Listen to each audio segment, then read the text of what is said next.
আমি না যেন করি ভয়। দুঃখ তাপে ব্যথিত চিতে নাই বা দিলে সান্ত্বনা, দুঃখে যেন করিতে পারি জয়।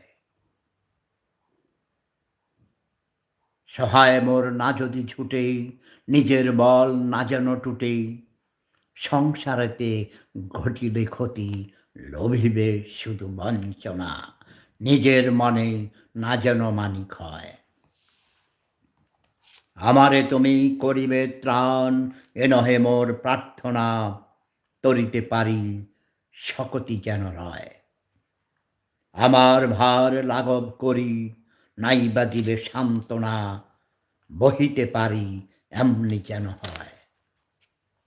নম্র শিরে সুখের দিনে তোমারই মুখ লইব চিনে, দুঃখের রাতের নিখিল ধরা যেদিন করে বঞ্চনা, তোমারে যেন না করি সংশয়।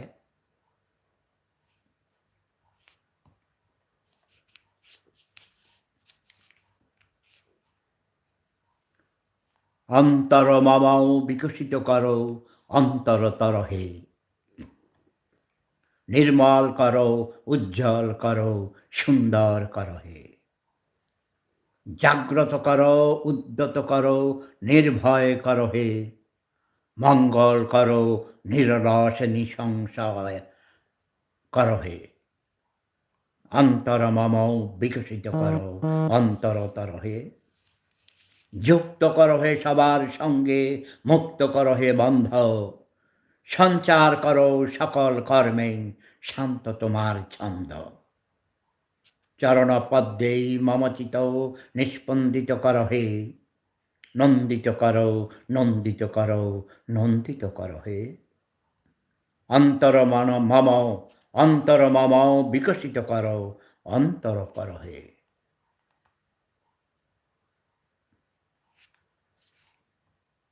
প্রেমে প্রাণে গানে গন্ধে আলোকে পুলকে প্লাবিত করিয়া নিখিল ধুলোকে ভুলোকে তোমার অমল অমৃত পরিছেই ছড়িয়া। দিকে দিকে আজি টুটিয়া সকল বন্ধ, মূর্তি ধরিয়া জাকিয়া উঠে আনন্দ, জীবন উঠিল নিবিড় সুধায় ভরিয়া, চেতনায় আমার কল্যাণ রস সরসে, শতদল সম ফুটিল পরম হরসে। সব মধু তার চরণে তোমার ধরিয়া, নীরব আলোকে জাগিল হৃদয় প্রান্তে, উদার উষার উদয় অরুণ কান্তি, অলস আঁখির আবরণ গেল সরিয়া। অন্তর মম বিকশিত কর অন্তরতর হে। সরি, দেখি মোর প্রিয়তমা ও কি পাঠাইছে আমার জন্য।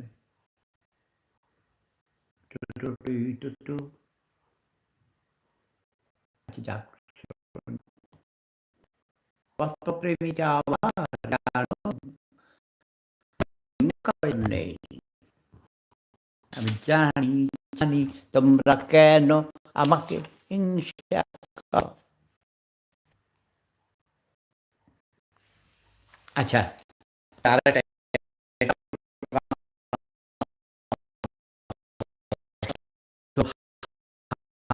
এই ভালো এমনি করে হৃদয় মোর তীব্র দহন জালো।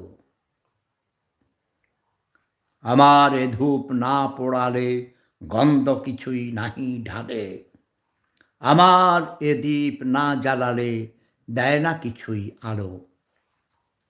যখন তাকে অচেতনে এ চিত্ত আমার, যখন থাকে অচেতনে এ চিত্ত আমার, আঘাত সে যে পরশ তব সেই তো পুরস্কার। অন্ধকারে মোহে লাজে চোখে তোমায় দেখি না যে, বজ্রে বজ্রে তালো না বজ্র বজ্রে তোলো আগুন করে, বজ্রে তোলো আগুন করে আমার যত কালো।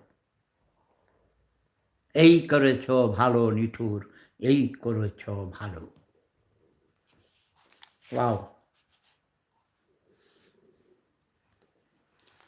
নাহ, আর পড়ব না। ছাড়ো, ভাল লাগে না। শরীরে মন ভালো নেই।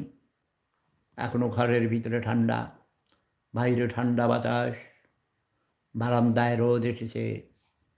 কিছুক্ষণ পর রোদ আমার ঘরে ঢুকিবে আমি জানি। তোমরা কেমন আছো সবাই? বলো, বলো বীর, বলো উন্নত মমশির নজরুল। কিন্তু যুদ্ধ, এই যে যুদ্ধ বিগ্রহ বাংলাদেশে, আমার একজন ছোট ভাইকে পাই নাকি দেখি। সে আবার ব্যবসায়ী, নেতা। নেতা এবং ব্যবসায়ী। আমার এক ছোট ভাই নেতা এবং ব্যবসায়ী, লাভ ইজ পাওয়ার। কি অবস্থা দাদা? আমি বাইরে খিলগাঁও গেছি, খিলগাঁও তো খিলগাঁকে সব বলবে না, খিলগাঁতে আমার বাসা, গোরান টেম্পু স্ট্যান্ড। গোরান আমি খিলগাঁও যাচ্ছি। খিলগাঁও ওই জোরপুকুর আছে না, জোরপুকুরের এখানে হ্যাঁ, একটা আপনার এই অফিস আছে, আমাদের মামুন সাহেবের অফিস। আচ্ছা, উনি আপনার যে ন্যাপ পার্টি করে, ন্যাপ মুজাফর ন্যাপ, তাই নাকি? ছাত্র সমিতির প্রেসিডেন্ট ছিল জিতু ইউনিভার্সিটিতে আমাদের সময়ে। ওয়াও, আমাদের বন্ধু সে আচ্ছা, ইফতার পার্টি দিয়েছে, তো তার ইফতার পার্টিতে যাচ্ছে। ভেরি গুড, তাকে আমার শুভেচ্ছা দিবে। আচ্ছা, হে কি বিয়ে করছে? হাশেম সাহেবের মেয়ে বিয়ে করছে? চট্টগ্রাম জেলা শিক্ষা কর্মকর্তা ছিলেন মামুন। আমি জানি না, আমি না না, তুমি তাকে জিজ্ঞেস করবে, আর আমার কথা বলবা যে শেফায়েত ভাই বলেছে। এবং সে কি লন্ডনে বাংলাদেশ হাই কমিশনের ওখানে কাউন্সিলর ছিল কিনা? কাউন্সিলর ছিল না, এটা আমি জানি। লন্ডনে ছিল? মেয়ে বিয়ে করছিল জানি না, না ওটা ছিল না। না না, তাহলে সে না, ছিল না। তাহলে সে না, তাহলে আরেকজন। এমনি ছাত্র ছাত্র ইউনিয়ন করতো না? না, ছাত্র সমিতি ওই যে ন্যাপ মুজাফরের। হ্যাঁ, পরে পরে ছাত্র সমিতি বানাইছে। কিন্তু নেপাল তো আগে মতিয়া গ্রুপ, পরে তো আলাদা হয়ে গেছে না পরে এসব। আগে তো আমরা তো একসাথেই ছিলাম, মুজাফর ন্যাপ, তারপরে মতিয়া চৌধুরী। আমরা তো মুজাফর ন্যাপেরই ওই দলেরই আমরা ছিলাম, ছাত্র সংগঠন, ছাত্র ইউনিয়ন, বুঝেছ? আচ্ছা, তো আমি অনলাইনে কথা বলতেছি, আমি বলতেছি দেখি বাংলাদেশের আমি একজন, আমার ছোট ভাই খন্দকার শরীফকে পেয়ে গেলাম। তারপরে আমি বলছি যে তিনি একজন রাজনীতিবিদ এবং ব্যবসায়ী। তো বলো, দেশের জাতির উদ্দেশ্যে কিছু বলো, জাতির উদ্দেশ্যে কিছু বলো। আমাদের মুক্তির সংগ্রাম চলছে, এই মুক্তির সংগ্রামে সবাইকে যুক্ত হইতে হবে। মুক্তি মানে সার্বিক মুক্তি। এই ধরনের আওয়ামী লীগ, বিএনপি, জামাত ইসলাম এগুলি হচ্ছে আমাদের বাংলাদেশের জনগণের জন্য এরা এক ধরনের শত্রু সম্পত্তি হয়ে গেছে। এদের নেতৃত্বে মুক্তি আসবে না। মুক্তি আসতে হবে এদেশের জনগণ ভালো এবং মন্দ দুটা পার্টে ভাগ হইতে হবে। ভালোরা একদিকে আসবে বাংলাদেশের পক্ষে, আর সমস্ত মন্দ একদিকে যাবে। কিন্তু নেতৃত্ব থাকতে হবে তো, নেতৃত্ব দিবে কারা? নতুন প্রজন্ম। আমি চাই নিউ ব্লাড, নতুন প্রজন্মরা নেতৃত্বে আসবে। নতুন প্রজন্ম অলরেডি ফেলিউর হয়েছে। না না, নতুন প্রজন্ম তো বলে ওটা তো একটা গ্রুপ। এরা ফেলিউর হয়ে গেছে। তাতে কি, আর কি নতুন প্রজন্ম নাই? নেতৃত্ব আগে সংগঠিত হইতে হবে, এখানে নেতৃত্ব তৈরি হবে। সংগঠিত তুমি চিনি কেমন? দাঁড়াও, এটা নিয়ে তোমার এর আগে আমার সাথে নেতৃত্ব ছাড়া কোথায়, কার নেতৃত্বে সংগঠিত হবে? নেতৃত্ব তো হঠাৎ করে আকাশ থেকে আসবে না। সংগঠিত হবো, কাজ করবো, তখন নেতৃত্ব তৈরি হবে। তারপরে সংগঠিত কোথায়, কোথায় কিভাবে প্রসেস কি? তুমি মিস্ত্রি কেমন হয় জানো? ক্রিস্টালাইজেশন মিস্ত্রি কি করে দানা বাঁধে? ওগুলি কাজ করবে না এখানে। ওইখানে বিজ্ঞান কাজ হবে না। আগুনের মধ্যে চলতেছি, প্রত্যেকের মনের মধ্যে তেজ আছে। সংগঠিত কোথায় হবে? কার নেতৃত্ব ছাড়া হবে না। সময় বলে দিবে। আমরা তো নূতন তোমাদের মতো দাড়ি ফাঁকা, চুল ফাঁকা, মোষ ফাঁকা দিয়ে হবে না। আর দূর নতুনের মারে আমি নতুনদের মধ্যে আবার ভালো, তাদেরকে মিসগাইড করে। তার মধ্যে দেশপ্রেম আছে, সেই নেতা হবে। শোনো, আমি বলি, শোনো, এটা তোমার ক্ষোভের কথা, তোমার ক্ষোভের কথা হতাশ হলে চলবে না। নতুনদের মধ্যে ভালো আছে, আমি নতুন ভালো সবখানে আছে। নতুনদেরকে মিসগাইড কথা কইতে দেয় না। আমি তো এই জন্য বলছি ভালো মন্দ লড়াই। এক সেকেন্ড, এক সেকেন্ড, এক সেকেন্ড, এক সেকেন্ড। পুরানদের মধ্যে ভালো আছে। তোমাকে আমি তোমার কথা শুনো, নতুনদেরকে মিসগাইড করা হয়েছে, ওল্ড হেগার্স। আমাদের কথা শুনতে হবে, আমরা নতুনদের নিয়ে কাজ করতেছি তো। আরে তুমি তো উল্টাপাল্টা করলে তো হবে না, তুমি কারা? আমরা পুরাতন যে সমস্ত লোক নষ্ট হয় নাই, অন্যায় করে নাই, দোষ, ওরা আমাদের কথা শুনতে হবে। ওরা ওদের কথা বললে হবে? ওরা চায় গজওয়াতুল-হিন্দ, ওরা চায় আমরা সমস্ত ভারতবর্ষে। আরে ভাই, ওরা কত পার্সেন্ট? তুমি একজন নাসিরউদ্দিন পাটারিকে দিয়ে তুমি সবাইকে বিচার করবে নাকি? ওরা একজন পার্সেন্ট না, ও পুরা সরকার ওদের পক্ষ, বিএনপি ওরকম, জামাত এরকম, হ্যাঁ, আমাদের ওরা এরকম। আপনাকে সেগমেন্ট করে আলাদা হয়ে যেতে হবে। এই জন্যই তো বলছি, সেটাই তো বলছি, আমি তো একই কথা বলছি, সমস্ত ভালো টাকা এটা আমরা কাজ করতেছি। আমি একই কথা বলছি, কিন্তু তোমরা কারা? তোমরা কারা? আমি আপনার সাথে সব বিষয়ে একমত, আমরা কাজ করতেছি, কাজের ফলাফল পাবেন। হ্যাঁ, ভেরি গুড। আমি বলছি মানে এই খারাপের মধ্যে থেকে ভালো খুঁজে বের করতে হবে। জি জি জি, হ্যাঁ, একদম একমত একমত একমত। Yes, ভালো করে একদম একদম। এটাই তো বলছি। এবং ভালোর সংখ্যা বেশি। আমার গবেষণার ফল হলো ভালোর সংখ্যা বেশি, খারাপের সংখ্যা অনেক কম। কিন্তু খারাপরাই প্রাধান্য বিস্তার করেছে আমাদের সমাজে। হ্যাঁ, তো ঠিক আছে, ভালো থাকো। তোমার চিৎকার হচ্ছে তো রাস্তায়, তো ভালো থাকো। হ্যাঁ, কথা বলো। ওই তো পাবলিক কথা কইতে দেয় না, মানে ঘুরে ফিরে আমার কথায় আসে, কিন্তু প্রথম বুঝতে চেষ্টা করে না, ঠিক না? আমার মূল্যায়নে প্রতিটি সমাজেই ভালো খারাপ মানুষ আছে, প্রতিটি জনপদে, প্রতিটি দেশে ভালো খারাপ মানুষ আছে। ভালোর সংখ্যা ৯৯% খারাপের সংখ্যা হলো <1%। ১৯৭১ সালের মহান মুক্তিযুদ্ধের সময়ও রাজাকারের সংখ্যা ছিল <1%। তারা খারাপ। তাই বলে কি আমরা পুরা জাতিকে ব্লেম দেব? 99%-এর বেশি মুক্তিযুদ্ধের সপক্ষের শক্তি ছিল, মুক্তিযুদ্ধে অংশগ্রহণ করেছে সরাসরি, প্লাস সহযোগিতা করেছে। সহযোগী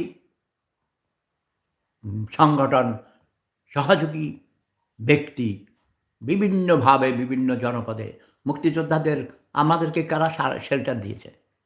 রাজাকে দৌড়ানি খাইয়া, পানি থেকে সাঁতার কাইটা, ডুব দিয়া, খাল পার হইয়া, তারপরে যে আরেক পাড়ে গিয়ে আরেক বাড়িতে যাইয়া উঠছি রাতের অন্ধকারে। সে আমাদেরকে জাগা না দিলে তো মানে ফলো করতে, তারপরে রাজাকাররা ফলো করেছে, বলেছে এখানে কি সেপায়েত এই বাড়িতে ঢুকেছে, এখানে আছে, এখানে মুক্তিযোদ্ধা আছে। আর্মিরা কইতো মুক্তি ফৌজ হায়। থাকার পরেও তারা বলতো যে না, মুক্তিযোদ্ধা নিয়ে এদের কই মুক্তি নিয়ে। এই যে তখন আমাদের বাঁচাবার জন্যে মিথ্যা কথা বলেছে, ওই সময়ের মিথ্যা কথা বলাটা তাদের জন্য ফরজ ছিল, জায়েজ ছিল। জান বাঁচাবার জন্যে, দেশ স্বাধীন করার জন্যে, যুদ্ধে জিতার জন্যে বিভিন্ন কৌশল, কড়া কৌশল অবলম্বন করতে হয়। যুদ্ধের সময় মিথ্যা কথা বলাও রাজনীতির, যুদ্ধের কৌশল হিসাবে মিথ্যা বলা জায়েজ। নিজের জীবন বাঁচাবার জন্য মিথ্যা বলা জায়েজ। নিজের প্রাণ বাঁচাবার জন্য শূকরের মাংস খাওয়া জায়েজ। এসব কথাগুলো মানুষকে বুঝাইতে হবে। স্থান, কাল, পাত্রভেদে নীতির সাথেও কিছুটা, মূল নীতিতে সত্যের সাথে আপোষ করা যাবে না, কিন্তু কিছু শর্টকাট মারতে হয়। আজকে আমি যে কথা বলেছি, মুসলমানরা কেন মার খাচ্ছে বিভিন্ন জায়গায়? মুসলমানরা জীবনে কোথাও মাথা নত করেনি, সারেন্ডার করেনি। কিন্তু বর্তমান কৌশলে এখানে গায়ের জোর দিয়ে হবে না। যেখানে আণবিক শক্তির সাথে কি দিয়ে অস্ত্র যুদ্ধ করবে? আজ ইরান আণবিক শক্তিতেও সম্পন্ন হয়েছে। তারা এখন অনেক ধরনের অস্ত্র তৈরি করতে পারছে, ড্রোন দিয়ে, তাদের ড্রোন দিয়ে যুদ্ধ করছে বিভিন্নভাবে। এখনও তারা লড়াই করে যাচ্ছে। আজ যদি আরবের সবগুলো দেশ ইরানকে সাপোর্ট করত, ধর্ম বর্ণ নির্বিশেষে, অঞ্চলবিদেও আঞ্চলিকতা এখানে কাজ করতে হবে। সকল দেশের পৃথিবীর সকল মুসলমান, শিয়া, সুন্নি, ওহাবি, কোহাবি, সালাফি, কালাফি জাত সবাই মিলে আজ ঐক্যবদ্ধভাবে আমেরিকান সাম্রাজ্যবাদের বিরুদ্ধে লড়াই করতে হবে। এই মহাশক্তিকে এককভাবে ইরান ঠেকাতে পারবে না। আসুন, ইরানে শিশু হত্যা করা হচ্ছে, নারী হত্যা করা হচ্ছে, সিভিলিয়ানদের উপর গোলাগুলি করে হত্যা করছে, বোমা মারা হচ্ছে, আণবিক শক্তি ব্যবহার করছে। এখানে বসে বসে তসবি টিপলে কাজ হবে না। তসবি টিপার সাথে সাথে আমাদেরকে অস্ত্র তৈরি করতে হবে। ঐক্যবদ্ধ গণ আন্দোলনের কাছে সকল শক্তি পরাজিত হয়েছে, আজও হবে। আসুন আমরা সবাই মিলে প্রয়োজন বোধে ইরানে যাব, যুদ্ধ করব। চলো চলো ইরান চলো, আমরা সবাই মুক্তিযোদ্ধা, আমরা মুক্তির জন্য যুদ্ধ করব। শোষণের হাত থেকে, নির্যাতনের নিপীড়নের হাত থেকে। ইরানের অপরাধ কি? তাদের তেল আছে, তাদের তেল নিয়ে যাওয়ার জন্য ইরাককে ধ্বংস করে দিয়েছে তেলের জন্য। আজ গাদ্দাফির সেই লিবিয়াকে ফকির করে ফেলেছে।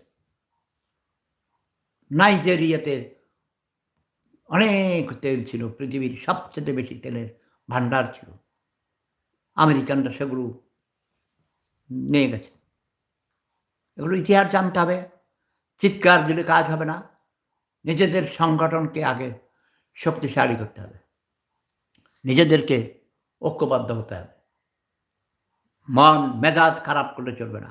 এই যে আমার এক নাতি, আমার ছোট ভাই খন্দকার শরীফ জেল খেটেছে, তাকে হাসিনা সরকার, সে আওয়ামী লীগের নেতা হয়েও, কুমিল্লা ভিক্টোরিয়া কলেজের ছাত্রলীগের প্রেসিডেন্ট হওয়ার পরেও তাকে মুজিবুল হক, সেই ১৪ গ্রামের বুড়া বেড়া যেই কসিমাইয়া বিয়ে করছিল, রেলমন্ত্রী, সেই মুজিবুল হক খন্দকার শরীফকে ২ বছর জেল খাটিয়েছে অন্যায়ভাবে। সেজন্য তার খুব ক্ষোভ আছে নেতাদের উপর। সব ক্ষোভকে আমরা শক্তিতে পরিণত করব। আসুন আমরা সবাই মিলে নতুন প্রজন্মকে আমরা ঐক্যবদ্ধ করি, তাদের সুশিক্ষিত করি। তারাও হতাশ, তারা কেন আজ এর পিছনে ওর পিছনে দৌড়ায়, একবার জামাতের পিছে, আবার বিএনপির পিছে, আবার আওয়ামী লীগের পিছে কেন? ওয়াই? তারা কারো কাছকেই কোথাও আস্থা পায়নি, কাউকে তারা বিশ্বাস করতে পারেনি। সবাই তাদের সাথে প্রতারণা করেছে, জনগণের সাথে প্রতারণা করেছে। তাই তারা কাউকে বিশ্বাস করতে পারে না। আসুন তাদের বিশ্বাস আমরা ফিরিয়ে আনি, তাদেরকে স্বনির্ভর হওয়ার জন্য সহযোগিতা করি। প্রেম ধর্ম সেরা ধর্ম, লাভ ইজ পাওয়ার।